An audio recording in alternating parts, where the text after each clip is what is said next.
Hello everybody, welcome back to another episode. Today is another game news episode, and I know it's been quite a long time since our last game news episode, but that's because I've been lazy and didn't want to, so now we're going to. This week marked the end of the E3 event for video games, and we got to see a lot of really cool game announcements, and we're going to go over some of them here. We're not going to go over all of them. Most of these are going to be from Nintendo, because this is the one I care about the most, because Nintendo's amazing, even though their company decisions are questionable. But that's a topic for another day. First off, since we're on the topic of Nintendo, one of Nintendo's most popular games, Super Smash Bros., just got their new character as another fighting game representative from Bandai Namco, the same people who put Pac-Man inside their game. Pape! And that character is Kazuria? I don't know how to say his name at all. But he's a character that we know and love from the fighting game Tekken. He first appeared in Tekken 1 back in 1994. And yeah, as you can see here, we have the two costumes of him. We have his normal look for his default look for Super Smash Bros. And his alternate costume for Super Smash Bros. These are the only two renders of him that we have right now. And yeah, moving on, we have another game company showing off their video game making skills with Marvel's Guardians of the Galaxy. Now, this is an amazing looking game right now. I cannot wait to play this. The pre-order comes out October 22nd this year. So very close. And I think the beta has opened. The beta for this game is open. In this game, you get to play as only one Guardian. You get to play as only Star-Lord. Which is kind of a disappointment, because I know a lot of people want to play as Gru or Gamora. But I think starting off with playing as Star-Lord is a pretty cool idea. He's an amazing character. And also one of the funniest characters. He is, of course, the leader of the Guardians of the Galaxy. And, yeah, I like the way they made his mask look. In here, we get to see one of the enemies that people think we're going to fight, including, like, the entire cast of the Guardians of the Galaxy. You could see on the top left. We also get to see what Mantis will look like in the Guardians of the Galaxy game. We had no idea Mantis was going to be in this game, but there she is. Moving on with another Marvel's project, we have another DLC expansion pack. This is also another storyline for the Avengers game. This one, all for Black Panther. Now, this one is, of course, called Avengers Black Panther War for Wakanda. Now, this looks amazing. Black Panther's costume in this looks amazing. And in it, we've seen close-ups of Black Panther, but we also seen pictures of Shuri, which Shuri is Black Panther's sister. And we also know that the main villain of this expansion is Claw, who, in the movies, we know steals vibranium from Wakanda. He dies in there. But in the game trailer, we see him mutate into this giant, like, disgusting monster. But we have no idea how he did that. But we'll just have to wait and see. Going back to Nintendo. Nintendo and Ubisoft are collaborating once again to bring us a sequel for the Mario plus Rabbids, with the sequel being named Mario plus Rabbids Sparks of Hope. We can already see that from this poster we're going to be fighting bombs, which is a thing we never got to do in the last game. We also got to see a mixture of a Rabbid plus a Luna Star, and a Rabbid plus Rosalina. Other news with Ubisoft, Ubisoft is allowing the Teenage Mutant Ninja Turtles into Brawlahalla, which is pretty cool. Also, it's the 50th anniversary for Uno. And for that, they're going to add a DLC Uno deck for their computer game, celebrating the 50th anniversary. Going back to Nintendo, here's another game that a lot of people have been wanting about. I don't have any other pictures but this.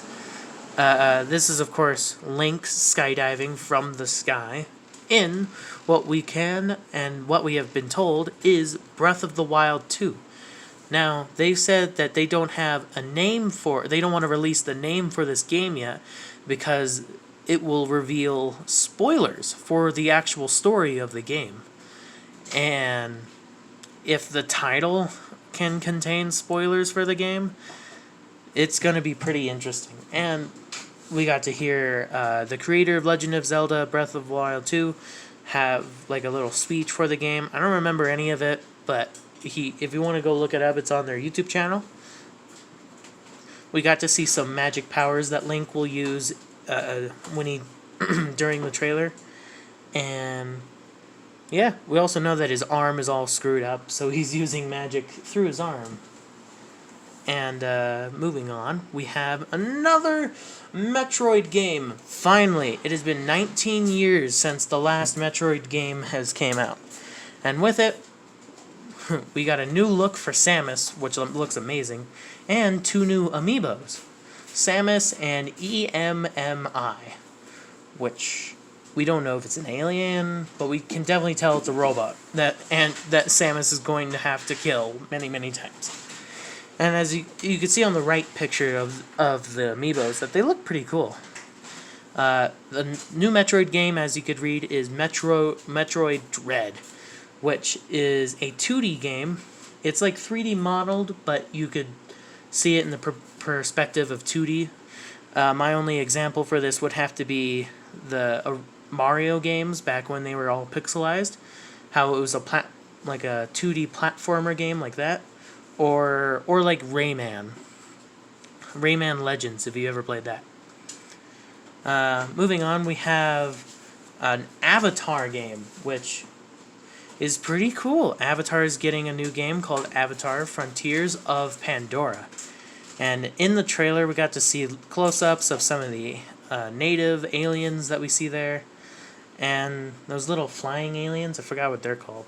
But, yeah, we're getting a new game for them. Also, side note, I know that Avatar 2 is supposed to come out either this year or next year. I'm pretty sure next year.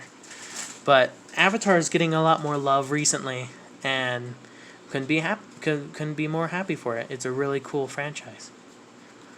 Now we have a vampire game called Redfall. This is a cool looking game. I can only describe it as Left 4 Dead, but with vampires in it.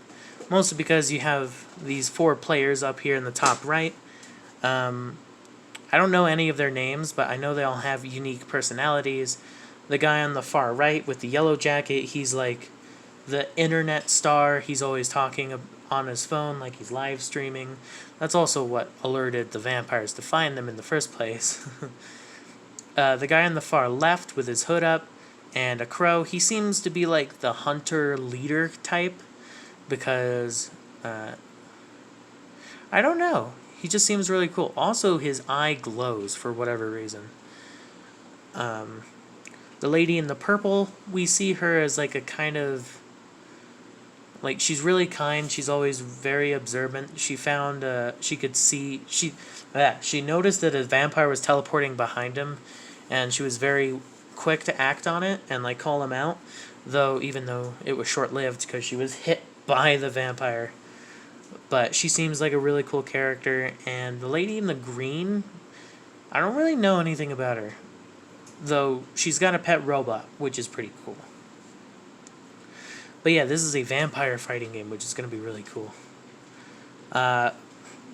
Pirates of the Caribbean is having a crossover with Sea of Thieves, having Captain Jack Sparrow go in for like an adventure, because apparently the story is he stole something that brought upon a curse to the ocean in the Sea of Thieves. And Davy Jones is there too, as you could see in the top right.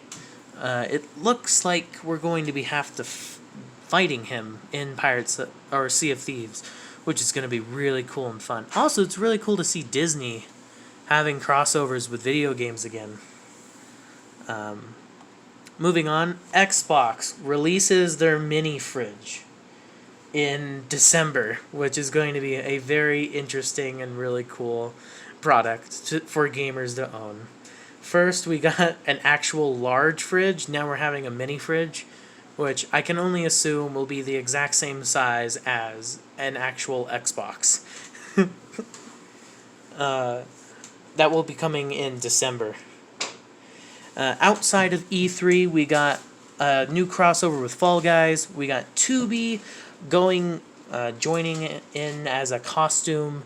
I don't know what those little birds are, but they've been promoted a lot too in Fall Guys, especially on their Instagram and Twitter pages.